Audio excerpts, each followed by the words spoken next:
This is Capital Games. I'm the Wiz. And I'm Zero. Zero. It is almost a new month. This is January 31st as we're talking.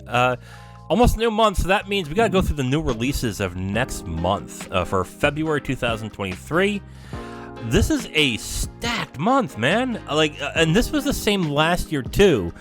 But the thought I had last year was, due to the pandemic and all the delays that happened, that makes sense. I wasn't expecting it to be this stacked again this year. What do you think? Yeah, it's a bit interesting to kind of see that we've got a pretty heavy February, so kind of excited to see some of the stuff coming out, and it kind of goes without saying we're starting this year with a bang. Yeah, definitely. Not only do we have a bunch of big games coming out, we also have hardware coming out this month. So let's get down to brass tacks first. I'm going to start with ports first, and we're going to do them real quickly. There's a PS5 port of Football Manager 2023, and there is a port of Returnal for PC on February 15th, and there is a port for the Switch for Tales of Symphonia Remastered on the 17th. And if I'm looking at anything else, that's it. Yeah, those are the ports. To clarify, the Tales of Symphonia port, it's also coming to PS4 and Xbox One as well. Oh, wow, the gamer has us wrong then, because it only has it for Switch. Oh, and there's another port for Digimon World Next Order for Switch and PC. That's been on PS4 for 8 years, so that's a weird port. So those are the ports that are coming out this month, right now. There are more, but that's going to go into the new hardware coming out as well. Anything of the ports that you want to talk that is interesting? I guess this one's not so much a port, but more kind of a remaster. Mm-hmm. Kirby's Return to Dreamland Deluxe is coming to Switch on the 24th. Right. And I believe that's a remaster of the Wii game, I believe. Yes. Wait, Return to Dreamland? I thought that was a Game Boy Advance game. No, you're right. No, you're right. Because I remember that because that was an expensive game for a while.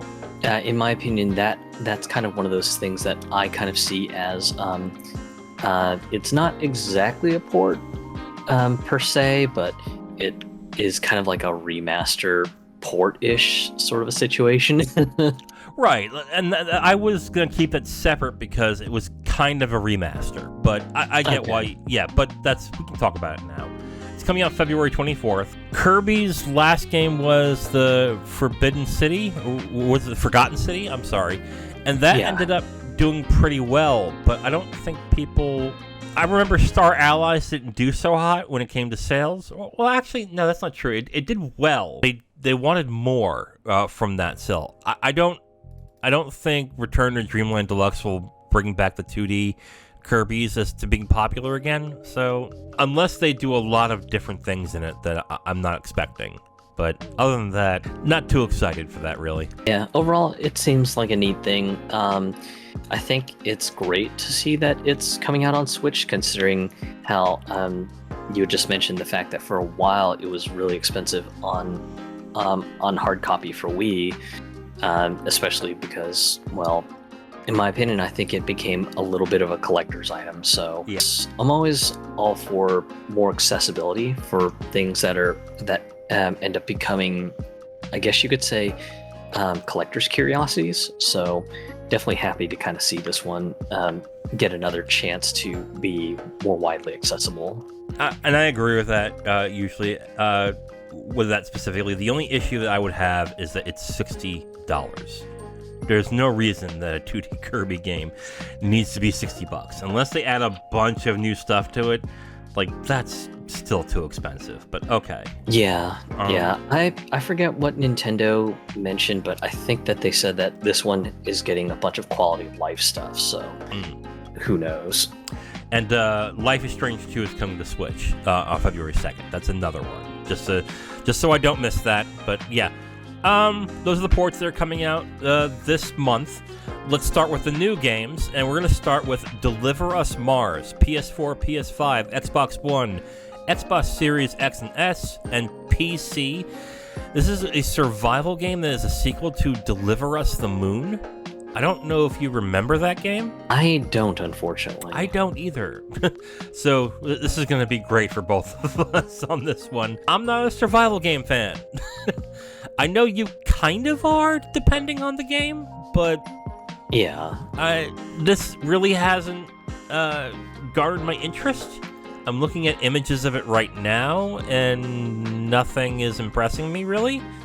But then again, it's a survival game. It's not my bag. So I guess if you are a fan of Deliver Us the Moon, and you want a survival game, this might do it for you. Other than that, I got no more else to talk about here.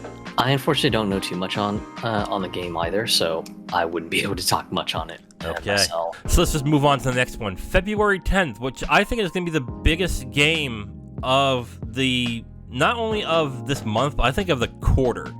It might also be the biggest game of the first half of the year. Hogwarts Legacy, PS4, PS5, Xbox One, Xbox Series X and S, PC. Sales have already been huge on this game. Is selling out on PC. Well, not selling out, but it's selling enough where it's in the top 10 every week when it comes to the Steam charts. There is excitement for the Harry Potter brand. People love Harry Potter, young kids especially. Some adults do as well. I was a fan of the movies, so I am looking forward to playing this. There is other tangible issues with the game that has nothing to do with the game that, I don't know. Do you want to talk about that, or do you want to gloss over it?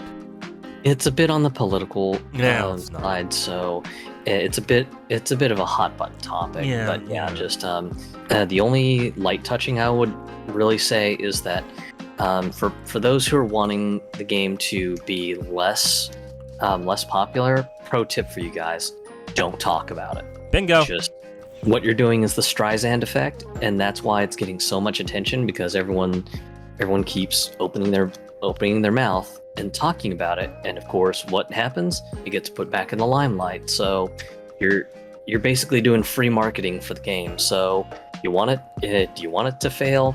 Shut up. I wouldn't say shut up, but honestly, if you are one of the people who do not want to succeed, or you think people shouldn't play it, just state your purpose, state why, and then leave it there. And then people who believe in what you're saying or agree with you will go in tow and will also agree with you and might not do it. That's fine. That's perfectly fine with me. And I respect those who want to... Oh, we are getting into it. I respect those who, for decisions that are personal to them, that they're sticking by their convictions and not purchasing this game. I get it. That's fine. I respect it. The issue that I have is shaming others who don't.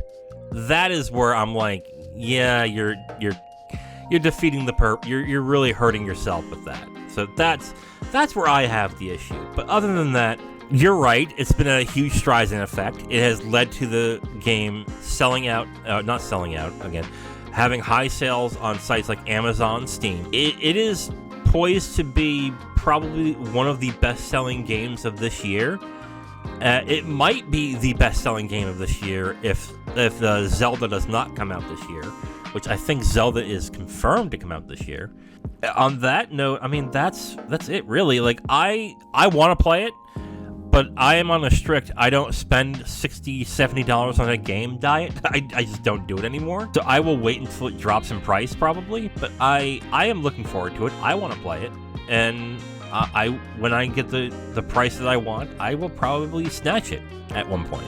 But I don't know. Are you a Harry Potter fan or not? I've read a few of the books many years ago. I thought they were interesting for kids' books, but for me, it wasn't like anything like the pinnacle of high reading or anything like that. Because I know some people have a lot of love for the Harry Potter books that they read as a kid, or that they're revisiting because they have kids of their own, and their kids are now reading the same books that they read. So I get the love and everything. Just I'm just kind of ambivalent either way. I'm just like, if the game stands up on its own, great. Just love to see it, because I think it's in kind of like the MMO genre. And I mean, we all know that the MMO space is just kind of being dominated right now by Final Fantasy 14.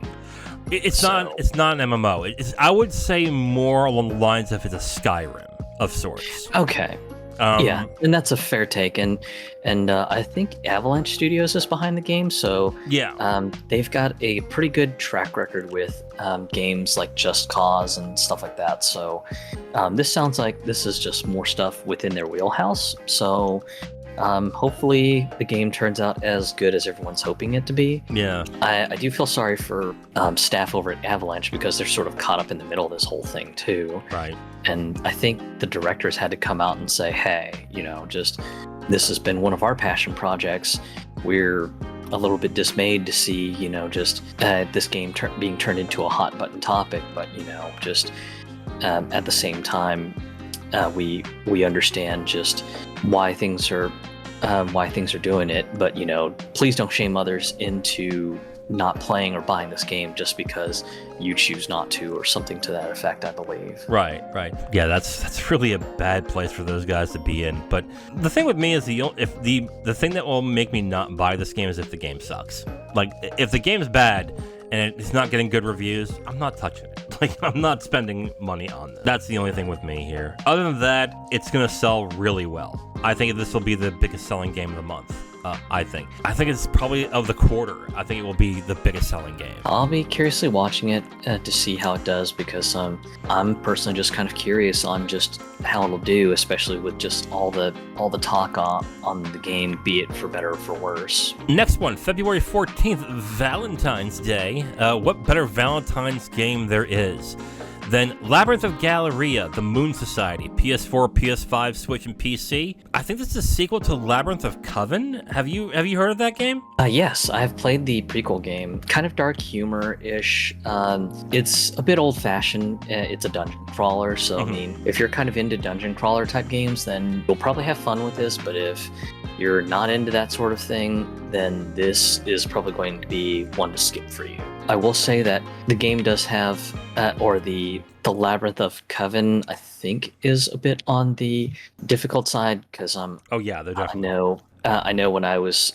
starting off, I think I ended up walking into a real bad room, and I was like, oh god, I fucked up, haven't I? No, and those dungeon crawler games like Wizardry, I think that's where it's kind of aping its gameplay. They're meant to be tough, so that's not a surprise to me. I have Coven. I've played it. I liked it a lot. It is a tough game. I'm looking forward to seeing how this one is, though I'm not really in the mood for one, So this will probably be another wait for sale, or if it turns out to be really good, I might pick up. But other than that, it's interesting, but I'll get to it when I get to it. Again, on February 14th, Blunk. Switch and PC. Do you remember Blunk? No. This was on a Nintendo Direct. It's a monochrome game where you play as a fox and like a wolfling, I think. And it's a puzzle game of sorts. Once you see it, you'll recognize it. I know you will. This was on a Nintendo Direct. Basically, it's a puzzle game. Think of it like an environmental version of, I don't know, of Brothers: A Tale of Two Sons, where you control two characters and you solve puzzles, is essentially what the game is. And what stands it out is it's all in black and white, and one character is all black and the other one's all white. You play yeah, that's right. You played the fox and the deer, I think? Yes, there we go. That one had a very interesting animated style to it. It'll be real interesting to kind of see. I'm not really kind of the biggest person on these sort of like co-op narrative things, mostly because I don't have someone locally around me that would be willing to play these kind of games. So yeah, definitely going to be curious to see how the sales end up for this, because just I think these sort of co-op games are kind of cool and interesting, but again, just I don't think that they're particularly strong sellers for the most part. So yeah, just definitely going to be curious to see how this one sort of pans out. Depending on the price, I think it might sell okay. I don't, but this hasn't gotten a lot of talk since it was shown off on that Direct in, I think it was September. You would need to remind a lot of people that this game is coming out If it turns out good, I mean, it's cute enough where a lot of people who are like, I would say the more calming type of games, that they will probably enjoy this and want to play it. So, yeah, I think this will sell okay. Let's get into February 16th.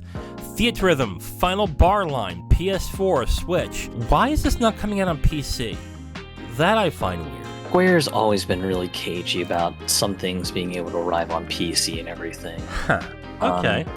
Call me weird, but I personally think Square may have some weird, unfounded concerns that just people are going to pirate the shit out of it or try to modify the game in a way that it plays tracks that they don't approve of or some sort of BS. Or maybe it's a music agreement sort of thing with the Japanese Artist and Recording Association, JazzRack, because I know they can be kind of cagey like the RIAA is with American music. Maybe that's what's going on. To be completely honest, I just don't know. When was the last Theatrhythm? It was on 3DS. Okay, so that makes sense. Things I thought I remember the last Theatrhythm being the last one, from what I remember. But yeah, it was called Curtain Call. Right. That I'm kind of surprised, but I guess not really, that they decided to re-release it for modern consoles. I think this will sell pretty well. Like, the Theatrhythms weren't big sellers, but the amount of songs they're going to have on this, and this being probably the final one, I think this will sell pretty well. So yeah, and I believe that they're even adding music from 7 Remake as well too. So okay.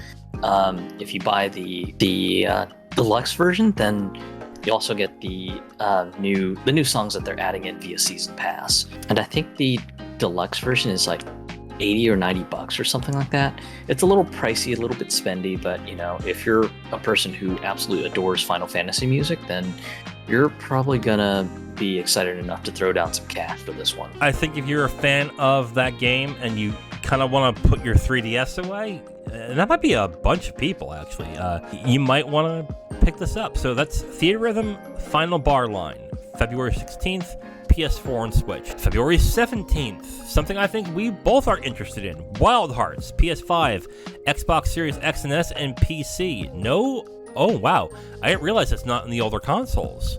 Okay. Yeah.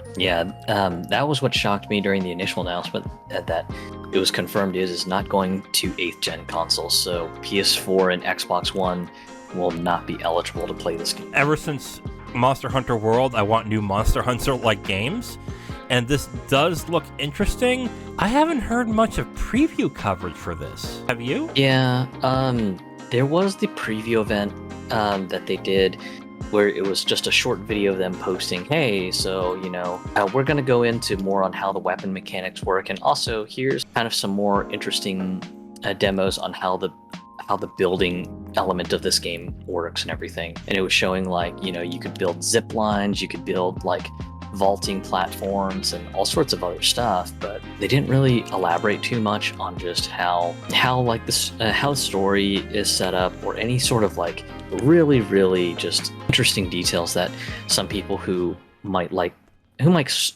story related details care or whatnots. But yeah, just all in all, I will be curious on it, because I just think having to manage building stuff in addition to all the monster hunting combat, that it's going to be a little chaotic. I mean, yeah, it looks super slick in the demo videos that they've shown off, but I mean, as we've all seen, everything can look slick as hell in a little demo video, but that doesn't mean that just the game is completely invincible to any sort of issues or problems that it could have. Right, and that is all true. Like, you can make anything look really good in a trailer. And I think the fact that EA is backing this is interesting. Yeah, so I think EA backing this is interesting. Other than that, like, I'm optimistic and I want to see what this is like, but the fact that we are, now 2-3 weeks away from this being released and we've heard nothing is kind of concerning. Either this might be a delay, or they will do, I don't know, maybe they'll have the preview coverage a couple weeks beforehand, or... I'm a bit curious myself, but yeah, just I don't think it's a Game Pass game either. I would love to just check it out via Game Pass or something. Right. There is crossplay in this, so that's also good. But yeah. Anyway, I mean, I'm interested. I know you are. On the other hand, like, again, I'm gonna wait and see what the reviews are like to see what it is. It doesn't have me that excited, so that'll be interesting. I don't think this sells very well, to be completely honest. Unless the reviews are fantastic, I do not think this sells well. It's going to take a bit of a miracle for this one to be just an amazing seller, mostly because it is a new IP. I know Koei Tecmo has gone out of their way to say, hey, we know this looks like Tokiden, but we assure you this is not a Tokiden sequel. And I know some people were a bit disappointed hearing that bit of news, but once again, I get it, because some people really, really like Tokiden. So yeah, it's just kind of interesting to see that EA is backing this, especially since I figured this would have just been something real niche, because really niche and just relegated to Koei Tecmo doing it themselves, but apparently EA wants to back this one, so we'll see what turns out. But yeah, I thought it was just kind of interesting for them to back this one, because it's mostly Japanese centric sort of like setting, to say the least. So not something that I typically expect out of EA, but again, I kind of welcome interesting games, so most certainly not opposed to it. Speaking of interesting games, February 21st, Like a Dragon. Yeah! PS4, yes. PS5, Xbox One, Xbox Series X and S, PC. This is the spin-off of the old Yakuza games. But yeah, we discussed. Go ahead. It's interesting if you have a love for Japanese history, because this takes place during the, I want to say, it takes place during the era where the Shinsengumi, the Japanese secret police in the feudal days, were essentially like one of the strongest forces in the era and everything. So, and it's neat because it also transposes a lot of the Yakuza characters into the roles of these historic characters in Japanese history. Mm-hmm. And for anyone who's interested in Japanese history being remixed, then this one might be kind of fun for you.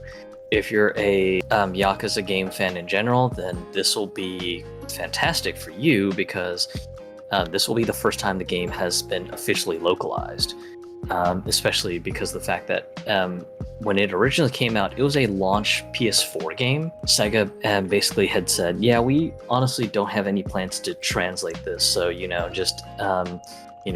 best of luck to you if you're interested, but just don't expect us to translate this, because we think the material's just way too niche. I am interested in this game. I've of course been interested in the Yakuza games, and the fact that I can dive right into this without really getting into any of the Yakuzas, I think is really good, and I might pick this up. In sales, I think this is going to struggle big time, and mainly because they decided to give it the Like a Dragon thing and not the Yakuza branding. I know that they are going to turn everything Yakuza now into Like a Dragon, and I think that's going to hurt sales in the end when it comes to that, because Yakuza, in the States at least, is, I think, well known enough where if you see a Yakuza branding, people will gravitate towards it and buy it. It might not be a big amount, but it's big enough. The amount of people who are going to know that Yakuza has now changed to Like a Dragon is smaller than that. So I think this will lead to, unless the reviews are fantastic, I think this will lead to some not great sales for Sega on this one. But I'm looking forward to it. I want to see what this is like. And interestingly enough, I believe Sega has said that there have been a lot of people begging for one of the PS3 period piece games, Like a Dragon Kenzan, which was a PS3 exclusive. People have been begging for that one to be translated to English, and I believe during an Asian gaming press event, some folks from the Like a Dragon team actually had came out and said, hey, we can't promise anything, but all we can say is if sales for Like a Dragon Ishin are pretty strong, then we have no issue with researching the idea of potentially translating Kenzan as well and giving it sort of the remastered treatment. Again, in my mind, that's kind of interesting, because that would mean yet another historical sort of parody game in the Yakuza series getting a translation as well too. And if you were to talk to me many years ago and say, hey, some of these niche Yakuza games are going to get translated, I probably would have laughed and said, yeah, sure, when pigs fly. But to think that we might potentially have that happen is kind of an amazing thing. And again, just they say that it's hinging on Ishin sales, but I mean, we've seen Stranger Things before, so just wouldn't be something too crazy if Ishin reviews well and just gets some insane sales numbers. But yeah, just this one, in my opinion, it might see low sales just because of the setting being kind of more in the historical sense, and not many Western folks are acquainted with Japanese history. So I think that's where you might see low sales. But I know they've been working themselves pretty hard on social media to make sure that people are aware that the brand is going from Yakuza to Like a Dragon to unify itself with the Japanese branding, and that anyone who is looking for the action-oriented Yakuza games will have to look to the Judgment series for their action. February 21st as well, Atomic Heart, PS4, PS5, Xbox One, Xbox Series X and S, PC. I don't know much about this, to be completely honest. I know that Xbox has been showing this off on some of their streams, but other than that, I don't really know what this game is. Do you have any idea? Honestly, I'm kind of in the same boat as you. Just I've seen some of the streaming events and some of the trailers, but I just don't know much about it either. It's a first-person action role-playing game. Okay, that still doesn't say much. Yeah, I think it's kind of neat that you can adapt your fighting style depending on the opponents you're facing off. But yeah, just other than that, just there's not really much that they've talked about other than, hey, look at this cool gameplay footage. You can change out your skills and weapons and mods and just customize yourself in whatever way you need to adapt to the mission that you're in or whatever. Yeah, so not much we can say about it on this one. Whether it's going to sell well depends on how the reviews are, if it gets good word of mouth. But other than that, I'm not seeing much on this one. I think this will go by pretty quickly. The next game is Blood Bowl, coming out to pretty much everything. So PC, PS4, PS5, Xbox One, and Xbox Series X and S, and that's February 23rd. And the Switch. Ah, okay. And Switch as well. And PC. Yeah. It's coming everywhere. I love Blood Bowl. Blood Bowl is a lot of fun. They are charging $30 for this, but they are gonna stuff this sucker with a bunch of microtransactions. I already know that for a fact. I will say this: the tactical gameplay on this is fun. It is a very fun game. If you're interested in, I would guess, strategy RPGs, but disguised as a medieval football game, this is a lot of fun. I definitely enjoy this type of game. I'm not sure I'm buying this, only because I don't know exactly what it offers that 2 does not already have. I'm going to wait for reviews on that more than likely, but if it gives more than 2 does, I might pick it up. But other than that, there's a niche following that definitely follows Blood Bowl and likes the Blood Bowl games. So this will sell all right, I think. But I think enough for it to support itself. But it's not going to be a big seller. But I'm looking forward to it. The Blood Bowl games have always been interesting. It's and I think you summed it up best, that it's essentially just a tactical strategy game just disguised with a football skin on it, and kind of makes it charming that it opens up the accessibility too, because I imagine some people who might be real familiar with football might end up kind of taking a shine to the fact that it seems like a football game on the surface, but then once they dive into it and see just that it's got much more than just a football skin on top of it, that there is a strategy game underneath, that it might win them over on just kind of getting them to try it out and everything. It is interesting. If you're a strategy RPG fan, I would say give it a shot. Again, The only thing that's keeping me from purchasing it outright is I don't know what the microtransaction aspects are going to be on this game. So if it's going to be loaded with that in battle passes, I might hold back, but this might be an instant purchase for me. Let's move on. Company of Heroes 3 PC. They are developing a console version of this game, but it's not ready. But this is just going to be the PC version. Are you familiar with Company of Heroes? No, but I think I've gotten a few of the past games in like a Humble Bundle or something, and it's always been one that I've just kind of put on the back burner, meaning to revisit it, and I just never do. I am shocked they made a third one, to be completely honest with you. They're great games. They're great RTSs. But even when RTSs were a big thing, this was a niche game back then. This was an RTS that was more tactical and was more worried about your positioning than be overpowering people.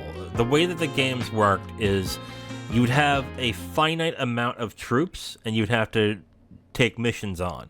And basically, you had to position your guys well for suppressing fire in order to take out enemies in certain areas. And that tactical gameplay is what made it unique. But RTSs have not been a thing for so long. And even people who were into RTSs are now MOBA fans, or they're into other types of genres now. I'm surprised they've made it, and I'm going to be very surprised if the sales are good on this. Like, I would not be shocked if this game is half off a month or two from now, after this is released. Not because it's bad. Well, if it's bad, yeah. But not just because it's bad, but because it doesn't sell. Company of Heroes is a game that, when released, they taxed PC systems. These were graphically intensive games for their time. So fans will probably be expecting those, but shouldn't. So again, I'm just surprised that they've gone on and released another Company of Heroes. Is my thing. Definitely sounds like it's a niche of a niche. Yes. And unfortunately, just that never pans out too well. So yeah, I'll be astounded if it somehow makes the sales that it's looking for. But again, just best of luck to them. That's all I can really think of. I would be surprised if it makes its money back. And I don't know the budget, but from the way those past games were, they were expensive to develop because they did tax systems and require like a lot of graphical power. Unless they decide not to do that this time, I think this will be a niche of a niche and will not sell as well. Next up, Octopath Traveler 2 coming to PS4, PS5, Switch, and PC. Octopath Traveler 1 was a Switch exclusive, and then it gradually released on other systems. It's good that they're releasing the second one on a vast majority of systems, I would say, on this one. A lot of people really liked Octopath Traveler 1. I liked it too, although I had some issues with it. It having a second one is not a surprise, and I think this will sell pretty damn well when the time comes. So I'm kind of with you on this. It's great to kind of see that they're opening this one up to more platforms. Mm-hmm. So good on them for doing that and everything. But yeah, just for anyone who quite enjoyed the previous Octopath game, this is just going to be pretty much more of a good thing for them. They're still developing the HD 2D version of Dragon Quest, right? Yes, I believe it's Dragon Quest III was what it was. That one will be interesting to see as well too. And these HD 2D games have been selling pretty well. I mean, I heard that Live Alive didn't do so bad. And Live Alive was a very niche game. So the fact that this art style specifically is leading to more sales is a good thing, I would say, unless Square Enix really just rams in more of these games unnecessarily. But yeah, I'm looking forward to it. We'll see what happens with that when it comes out on the 24th. I agree with you. Just it's kind of interesting that these sort of HD 2D games are landing solidly, to be honest. So yeah, just I expect Octopath 2 will be just more of the same, and just HD 2D fans are probably going to be ecstatic. Moving on, also on the 24th, Kerbal Space Program 2 for PC. Now, I wasn't a big fan of Kerbal Space Program 1, and not because I thought it was bad, because I couldn't wrap my head around it. What it was dealing with, I couldn't get into. So I don't think it's a fault of the game, but I guess because I'm not interested, I haven't heard much more about it. Have you heard more about Kerbal Space Program 2 at all? Not really. Yeah. I had a few friends locally who were very obsessed with the first one. Oh, okay. Like, to the point that they would try to build the most absurd rockets and just see what happens, not even just focus on the main objective of the game, which was get the Kerbals to the moon and everything. So they would do things like, all right, so I'm going to add, a shit ton of thrusters, and this thing is going to, do an insane speed of like this much thrust, and we're just going to, improvise and see what the fuck happens. And then, of course, they would end up like doing something where just the rocket flies, somehow inverts itself and then crashes itself into the earth or something. And then they would just go, okay, neat. So yeah, if you add too much thrust and have these parameters set this way, things happen. Neat. And that was kind of what I really saw most people do, just play around with the game as kind of more of a physics sandbox, if any. I couldn't get into it, but there is a dedicated fan base for that game that I think is going to be really excited by this. I'm just surprised I haven't heard much more on it, but I guess that fan base is excited. So that comes out the 24th. I think the last game that we should talk about here is Destiny 2 Lightfall, coming to PS4, PS5, Xbox One, Xbox Series X and S, and PC. I have abstained from Destiny 2, so why don't you go ahead and talk about it, Zero? Pretty much just new expansion. They're going kind of into the cyberpunk aesthetic, so just lots of neon colored lights and things like that. So if you're into that aesthetic, super neat. And I believe they're also going to be introducing some new class divisions. So, if you want to experiment with builds more, then there'll be more to experiment with. So just kind of more of a good thing if you're a big Destiny fan. If you're not, then as usual, this expansion is probably not going to do much to sell you on it. I think what is going to be interesting is I personally wonder where on the cycle this will be, if this is going to be the bad part of the Destiny cycle where everyone just goes, nope, I hate this game is awful, I refuse to play it, and then just Destiny goes into a dark period, or if it's going to be still part of the grand honeymoon period that everyone's happy, everyone's excited about the game and everything, because that's been my experience with Destiny. It always comes in cycles where you have the one moment where everything in the game is like the best in the world, and then something happens via patch update. The game just ends up being no more fun to play. Everyone drops, and then things suddenly change, and then everything's hunky-dory again, and everyone's playing the game, and then you just kind of wash, rinse, and repeat. It definitely will be curious to see where things stand in the game. For anyone who is a hardcore Destiny fan, I hope that this is everything you're looking for, and I hope that this is the good period, because I had to quit Destiny 2 after a long while, because it just felt like being in an abusive relationship. I love the gameplay of Destiny, but when they started taking things out of it that I paid for, I was like, yeah, I'm not supporting this anymore. And until I get that stuff back is basically why I am not playing it anymore. When I get that stuff back, then I'll be back. But other than that, I ain't. Yeah, because I think last year in one of their conferences about just the future of Destiny 2, they did announce that, hey, we realized we did it bad by taking things away from you, so we're going to be reevaluating things and going to move towards a future where, we aren't taking things away from you. And of course, to the majority of other people in the world, it was like, well, duh, you shouldn't have never taken it out in the first place. The hell's wrong with you guys? Yeah. So yeah, I mean, I totally get it. Yeah, and it's great that they're not doing that anymore, but I still want my stuff back. And if I'm not getting that back, I'm not coming back. So that's it with me on there. So that is Destiny 2 Lightfall, February 28th, all systems. The last thing we're going to talk about is hardware this month, and this is coming February 22nd. I don't know if you remember this, but the PSVR 2 is coming out this month.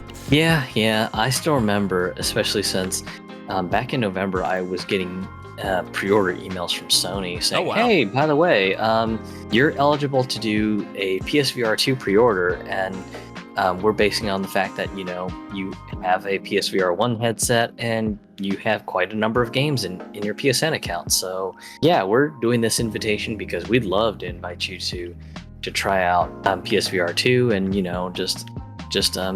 put some actual book time with it. And I was just like, okay, well, yeah, that's nice, but I'm not paying the equivalent of my console to get it because, that's a lot of money to drop. Right. And of course, they've been kind of going hard with the marketing messages, and I've gotten several other invitations over the last 2 months to also put my pre-order in, and of course, I look at the emails repeatedly and just go, yeah, I'd love to, but I don't really quite have the luxury of being able to toss $200 around or $500 around just to go grab this new headset. And I want a game with it. I'll have to pay about $550. Okay, well, once again, I don't have $550 laying around either, Sony. Yeah. So yeah, I don't really think I'm going to be throwing that kind of cash around. It is interesting that some developers are doing essentially PSVR 2 remasters of their games. Mm-hmm.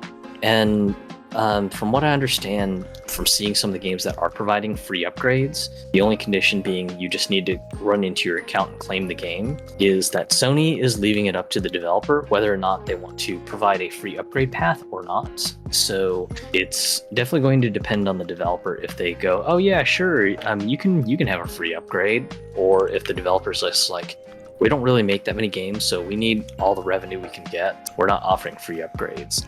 And in my mind, it just gets me wondering just how many people will be upset depending on like which games are getting the upgrades and which games are not getting the upgrades. But yeah, I think it'll be interesting, especially since I think one of the most beloved of the PSVR games for the first model one was Job Simulator, was one of the early beloved ones. I'll be curious if that one is getting an upgrade or not, and I know it came out with a sequel called Vacation Simulator, so I'll definitely be curious if Alchemy Labs is providing an upgrade path for some of their stuff. I just know that may be something that you might see some backlash over in the next couple weeks, just people groaning that, their favorite VR game isn't getting an upgrade or something. I don't think it's gonna be that big of a backlash because I don't think a lot of people are buying this thing.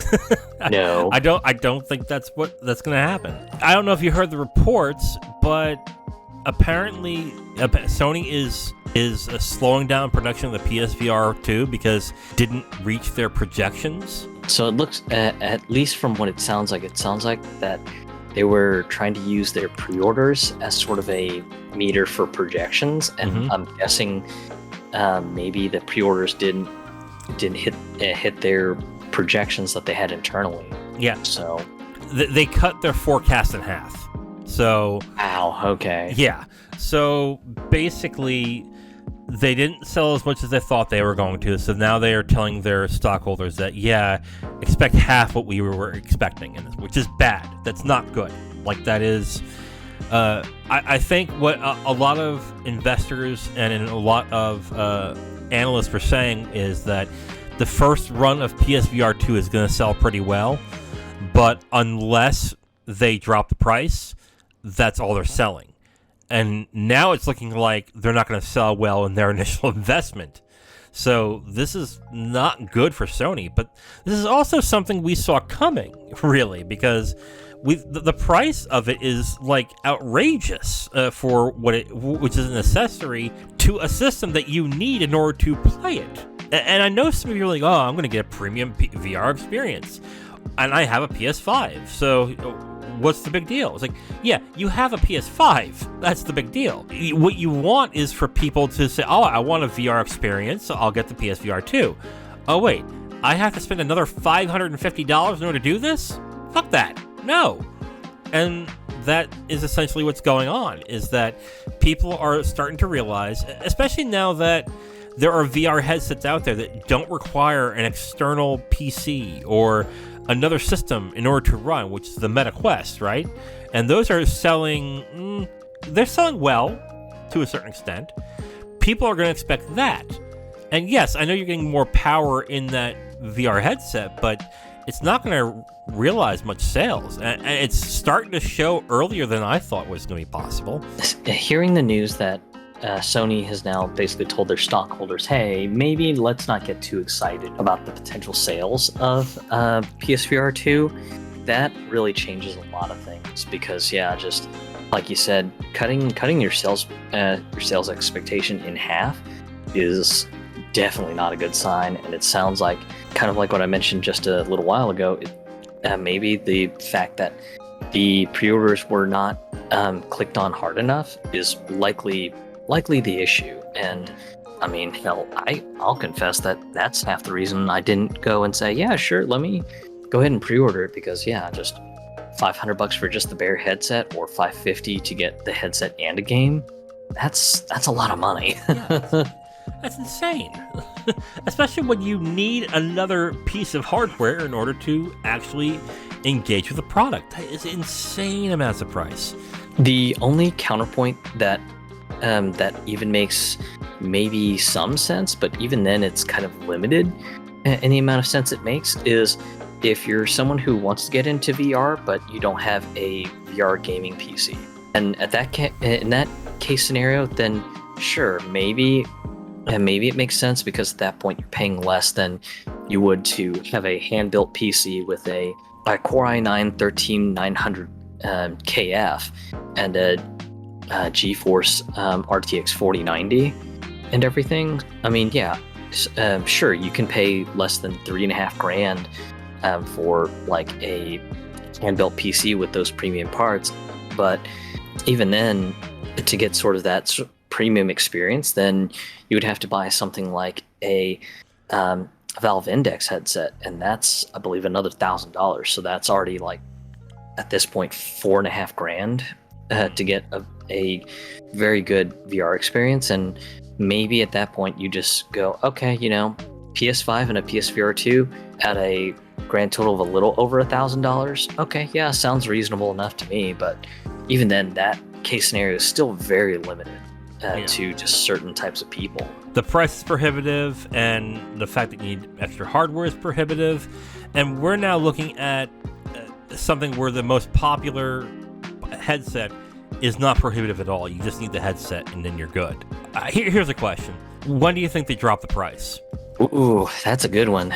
Maybe if they don't see a sales swell within 3 months, they start planning for a price drop by the 6-month mark. I think on that note, you're right in one aspect. I think that they're going to drop the price, but I think they will put an add-on in those systems. Well, they'll say, okay, you get this, and we'll give you, Resident Evil Village. Or if they really want to be cheap, Tetris Effect Connected. We'll give you a free game when you buy the system. Yeah, they'll probably have to do like a major pack-in.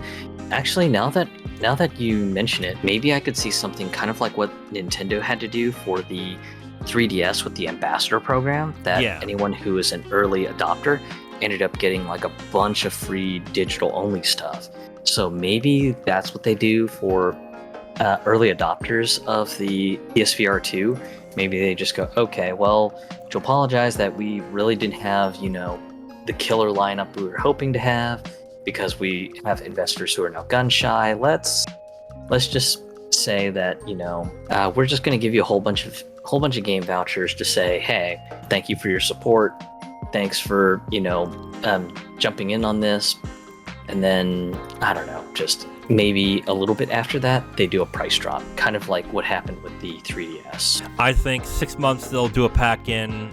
If by their end of the first fiscal year, if the sales are really disappointing, yeah, they'll drop prices. And they won't, but they'll still try to keep it premium. They'll be like, okay, we'll drop it $100. Where really, what they're going to have to do is really cut it in half, is what they're really going to have to do. But if the hardware is that advanced, I mean, they may not have a choice, and they would have to keep it the price it is. But I sense this being a bomb by the end of the year. Like, this will be one of the stories of, well, Sony may have had a good year in games-wise, but hardware not so well because the PSVR 2 bombed. And I'm seeing that happening. I think if it doesn't take off like they're hoping, the PSVR 2 may end up being a collector's curiosity, especially if even after a price drop, it still doesn't move units, then yeah, I could see the accessory getting an early retirement, and then at that point, just maybe just seeing a bunch of articles going, oh yeah, VR for consoles, it's a total fad. Why? Because headsets like the Meta Quest have done it better, and they've done it cheaper. Yeah, I don't know if they will jettison the entire unit that fast. They supported the Vita for a couple of years until they dropped it off. So I think they'll at least do 2 or 3 years on that, but I don't think they'll just say, well, fuck it, we're done. I don't think they will do that. They won't put as much time as they should. Final thoughts of this coming month in February. Big sales, I think, is going to be, well, it's going to be Hogwarts Legacy. That's a given. I think it will also be Destiny 2 Lightfall. I see that selling a lot. Octopath Traveler 2 might be the other one.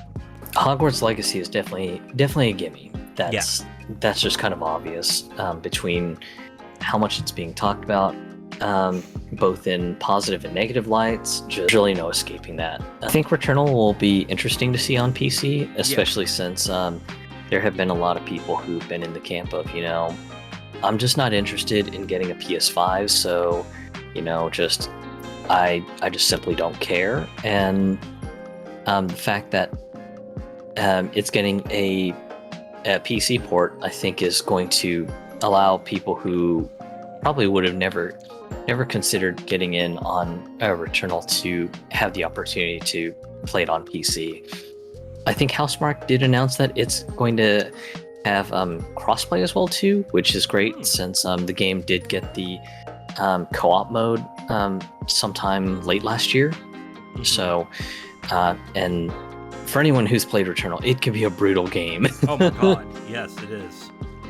And I think the cool part is if you play it co-op, you get basically infinite reses, but it does require that both players are alive to do it, or one of the two players to be alive to do it. But yeah, just in co-op mode, pretty much the game isn't over until both of you are dead. So kind of a cool thing to see, but yeah, just I would say that one I will be curious to see. I don't think it's going to be a hot seller, but I think for me that's going to be more of a bit of a point of curiosity, if anything. That is it for the month of February. It's going to be an interesting month. A lot of big games are coming out, and I am interested in what Ishin does, but again, when we talked about it, I don't think it's going to really do very well, but I'm looking forward to it. Is there a game that you're looking forward to that might not do so hot?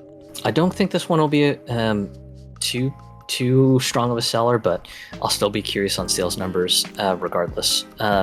The Kirby's Return to Dreamland Deluxe, especially since I don't think it sold too well on Wii, since it came out a bit late in the release cycle for Wii games, but since it sort of got its notoriety after the Wii was discontinued and became a bit of a collector's curiosity, I'm going to be kind of curious on where the sales sit for that one. Definitely looking forward to it because I think Kirby games are kind of nice and relaxing and just kind of low stress. So definitely very curious about it. So you're interested in Kirby. I'm interested in seeing what Ishin does. I think Kirby might sell okay.